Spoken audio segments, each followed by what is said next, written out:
Hello friends, yesterday we have seen or in previous lecture we have seen simple air cooling system. Today we will see bootstrap air cooling system. The only difference in between simple air cooling system and bootstrap air cooling system is that there are two heat exchanger in bootstrap air cooling system and only one in simple air cooling. Okay, so all the workings are same. Ambient air comes inside the aircraft. Ramming takes place here. Means temperature and pressure of this ambient air is somewhat increased. Now this ram air goes to the main compressor, but some part of the ram air is extracted here for cooling purpose. So when this remaining ram air goes to main compressor, where it is compressed. After compression, it goes to the combustion chamber for combustion purpose. But some of the compressed air is extracted here. Remaining goes in combustion chamber where combustion with fuel takes place and expanded on gas turbine and power is generated. So it is this power is used to run the aircraft. Okay. So our part is here only. So extracted air goes to the this extracted compressed air goes to the first heat exchanger where it is cooled by this ram air because temperature of this ram air is very lower than this compressed air. So heat of this compressed air is taken by ram air and ram air will go outside. So this cooled compressed air again goes to the secondary compressor. Okay, and after again compressing after compressing this air, again that air goes to second heat exchanger, and in this second heat exchanger also cooling is achieved with the help of this ram air. Means cooling of this compressed air is taken by this ram air. मतलब ये ram air इसकी heat ले लेगा. Now this further cool compressed air goes to the cooling turbine where it expands, so its pressure and temperature decreases. Now this more cool air goes to the cabin for cooling purpose or refrigerating purpose. Okay, so we have used secondary compressor here. Now only energy we are giving is to the main compressor only, because secondary compressor is run on the power which is generated because of this cooling turbine. यहाँ पर जो compressed air expand होगी cooling turbine पे, यहाँ पर जो power produce होगी वो power consume करके या use करके ये secondary compressor work करेगा. इसके लिए हमें extra work देने की जरूरत नहीं है. This secondary compressor is run by cooling turbine. हमें सिर्फ वर्क देना पड़ेगा इस मेन कंप्रेसर को. क्लियर, समझ में आ गया. एम्बिएंट एयर रैमिंग होके अंदर आएगी. रैम एयर का कुछ पार्ट हम निकाल लेंगे, बाकी का पार्ट मेन कंप्रेसर पे जाएगा, वहां पर वो कंप्रेस्ड होगा. कंप्रेस होने के बाद कुछ पार्ट हम उसको कूलिंग पर्पस के लिए निकाल लेंगे, बाकी का पावर जनरेशन के लिए आगे जाएगा. अभी जो कंप्रेस्ड एयर है वो पहले हीट एक्सचेंजर में जाएगी, वहां पे वो अपनी हीट रैम एयर को देगी. रैम एयर गर्म हॉट होकर बाहर चला जाएगी. ये जो अब ये कूल कंप्रेस्ड एयर फिर सेकेंडरी कंप्रेसर में जाएगी.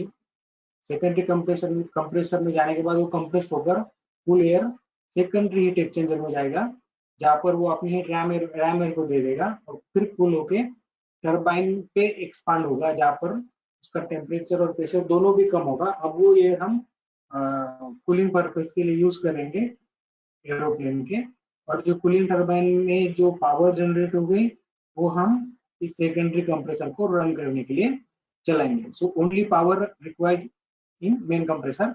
ये सेकेंडरी कंप्रेसर कूलिंग टरबाइन के ऊपर चल रहा है. अब हम टीएस डायग्राम देखेंगे. तो देखो this 1 to 2 shows ramming action. 1 to 2 ramming. This if ramming is not isentropic, then actual ramming is 1 to 2 dash. After 2 dash, ram air goes to the main compressor. So 2 dash से 3 क्या है? Isentropic compression in main compressor. लेकिन अगर isentropic नहीं रहा तो 2 dash से 3 dash actual compression in main compressor. Now this 3 dash to 4 takes place in first heat exchanger. जो compressed air cool होती है फर्स्ट एक्सचेंजर में, वो रिप्रेजेंट किया जाता है 3 dash से 4 dash. अब 4 dash में क्या, ये सॉरी 4, अब 4 में क्या होगा, जो compressed air है, जो compressed air ये जो कूल हो गई है वो सेकेंडरी कंप्रेसर में जाएगी. तो ये 4 to 5 क्या है दिखाता है, isentropic compression in secondary compression, okay, या 4 डैश से सॉरी 4 से 5 dash actual compression in secondary compression compressor, okay. 5 dash से 6 cooling produced in second heat exchanger, या जो भी कंप्रेस्ड एयर हुई है जो सेकेंड हीट एक्सचेंजर में जाएगी, जो रैम एयर उसकी हीट निकाल लेगी, वो कूलिंग जो सेकेंड हीट एक्सचेंजर में होगी वो 5 डैश से 6। नाउ फ्रॉम दिस पॉइंट 6 जो सेकेंडरी कंप्रेशन के बाद में एयर जो कूल हुई है वो कूलिंग टरबाइन के ऊपर एक्सपांड होगी 6 to 7। If expansion is isentropic then 6 to 7, अगर आइसेंट्रोपिक नहीं है then it would be 6 to 7 dash, okay. अब ये 7 डैश पे हमारी एयर तैयार है, 7 डैश से जाएगी वो केबिन में, अपना लोड ले लेगी, मतलब कूलिंग प्रोड्यूस करेगी 8 तक, और 8 के बाद वो मतलब 7 से 8 अपना रेफ्रिजरेटिंग इफेक्ट रहेगा, ओके। सो कितना मास हम यहाँ पर मास का ले रहे हैं उसके लिए m 210Q into Cp into T8 minus T8, 8 और 7 क्या है रेफ्रिजरेटिंग इफेक्ट, मतलब कितनी हीट रिमूव हुई है MACP into T8 minus T7 dash, अगर ये m गया है तो रेफ्रिजरेटिंग इफेक्ट है, मतलब Q निकल रेफ्रिजरेटिंग इफेक्ट जब हम किलोजूल पर केजी में लेंगे तो सिर्फ ये आएगा, लेकिन किलोजूल पर सेकंड में रहेंगे तो मास फ्लो से मल्टीप्लाई करना होता है, मतलब ये ब्रैकेट जब इधर जाएगा तो हमें वो Q देगा, बराबर, समझ में आ गया। अभी टन्स ऑफ रेफ्रिजरेशन निकला है 210, या 210 से मल्टीप्लाई किया इसीलिए m किलोजूल पर मिनट मिलेगा, क्लियर।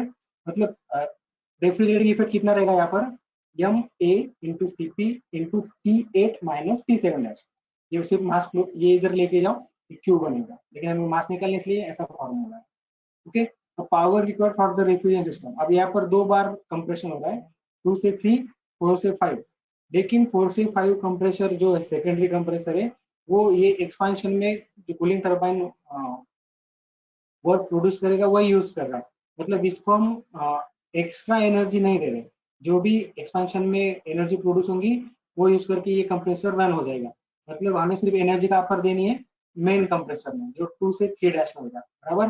तो उसके लिए कितना लगेगा MCP T3 dash minus T2 dash, ये एक्चुअल अगर लिया तो T3 minus T2, okay, divide by 60 kilowatt के लिए, समझ में आ गया। अगर आपको सीओपी निकालना है, सीओपी क्या रहता है Q upon power, Q upon power, ये 210 किलो जूल पर केजी के लिए और 60 वो भी किलो जूल पर केजी के, ओके, या Q बाय P भी अपने याद रखा, तो it is the COP of refrigerant. Q क्या आएगा अपना Q, जो यहाँ पर लिखा नहीं मैं आपको बताता हूँ, Q सिर्फ Q क्या रहेगा, ये MA into CP into T8 minus T7 dash, और P क्या रहेगा MA into CP T3 dash minus T2 dash. यहाँ पर आप याद रखो, ये फॉर्मूला मदद करने से अच्छा है आप याद रखो कैसे यहाँ से कैसे निकाल सकते हैं। रेफ्रिजरेटिंग इफेक्ट क्या रहेगा MA into CP T8 minus T7 dash, और power MA into CP T3 dash minus T2 dash, ये बात याद रखो, आप सीओपी इसका निकाल सकते हैं, अंडरस्टूड। ये हो गया bootstrap air cooling system. Next है bootstrap air evaporative cooling system. इसमें क्या होता है, इसमें एक ही फर्क है, सिर्फ एक एक्स्ट्रा इवेपोरेटर लगता है, बाकी का पूरा कंस्ट्रक्शन सेम है। देखो एम्बिएंट एयर, रैम एयर अंदर आ गई, कंप्रेस्ड हो गई मेन कंप्रेसर में, कुछ पार्ट हमने निकाल लिया कूलिंग के लिए, पहले इवेपोरेट हीट एक्सचेंजर में गई, जो रैम एयर हमने एक्सट्रैक्ट किए पहले से ही वो उसको कूल करेगी। अब ये cool compressed air secondary heat exchanger में जाएगी, जहाँ पर वो कंप्रेस्ड होके सेकेंड हीट एक्सचेंजर में जाएगी, जहाँ पर अगेन रैम एयर उसको कूल करेगा। अब इसे और कूल करने के लिए इवेपोरेटर है, okay. So what happen here when this compressed air goes to evaporator, in evaporator for cooling refrigerant is used generally. So which type of refrigerant is used, either water or alcohol or ammonia, जितना हमें refrigerant की effect चाहिए उस हिसाब से हम refrigerant use करेगा। मतलब क्या होगा यहाँ पर हम लिक्विड वाटर सॉरी हम वाटर को इसके ऊपर से भेजेंगे, वाटर इसकी हीट ले लेके इवेपोरेट हो जाएगा, बराबर, या फिर हम अमोनिया को भेजेंगे, अमोनिया इसकी हीट लेके इवेपोरेट हो जाएगा, या अल्कोहल को भेजेंगे, जितना कूलिंग हमें चाहिए। अब आपको मालूम है हाई अल्टीट्यूड पे सपोज आप अगर हम 20,000 फीट के ऊपर है तो वाटर का बॉइलिंग पॉइंट 40 है, 40 रहता है, 40 डिग्री सेल्सियस, मतलब 40 डिग्री पे वो इवेपोरेट होगा। अगर अल्कोहल यूज करते हैं तो वो 9 डिग्री पे इवापोरेट होगा। अगर अमोनिया यूज करते तो उसका माइनस में, -20 या 70 कुछ तो भी माइनस में वो अपने को कूलिंग दे सकता है। तो जितनी कूलिंग हमें चाहिए उसी से हम रेफ्रिजरेटर यहाँ पर यूज कर सकते हैं। यहाँ पर ये रेफ्रिजरेंट क्या करता है, इस कंप्रेस्ड एयर को कूल करके इवापोरेट हो जाता है। ओके, अभी जो कूल हुई कंप्रेस्ड एयर है, अभी टरबाइन की कूलिंग टरबाइन में एक्सपांड होगी, जहाँ पर उसका टेम्परेचर और प्रेशर दोनों भी कम हो जाए, मतलब फर्दर कूल होगी और टरबाइन रन होगा, पावर प्रोड्यूस होंगी, जिससे सेकेंडरी कंप्रेसर चलता है। और जो अब कूल हुई लो प्रेशर एयर है उसको हम कूलिंग पर्पस के लिए यूज कर सकते हैं।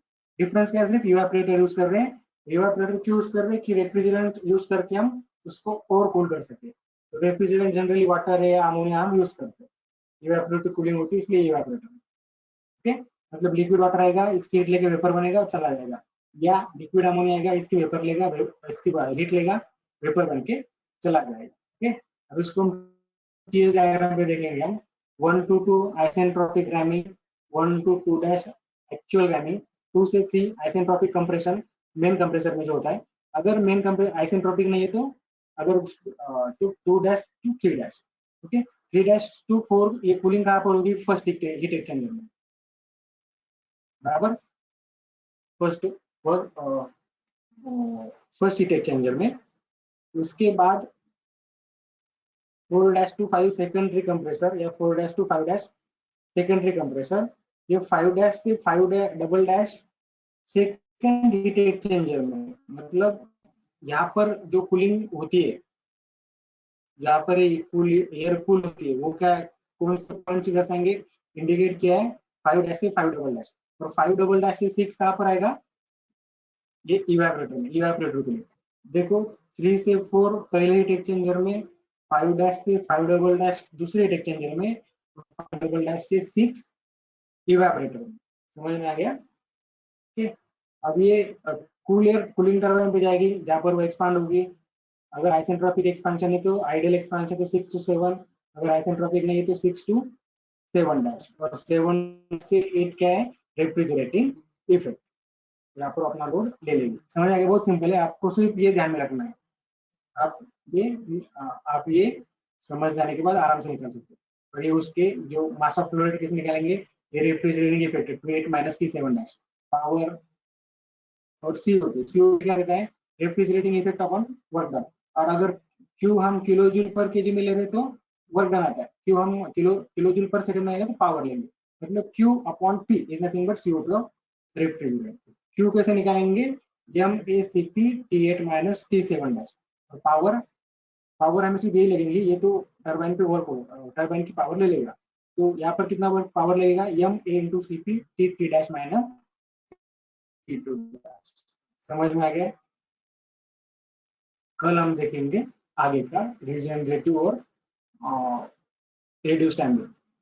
आज के लिए इतना, अगर कोई डाउट है तो आप व्हाट्सएप पे पूछ सकते हैं।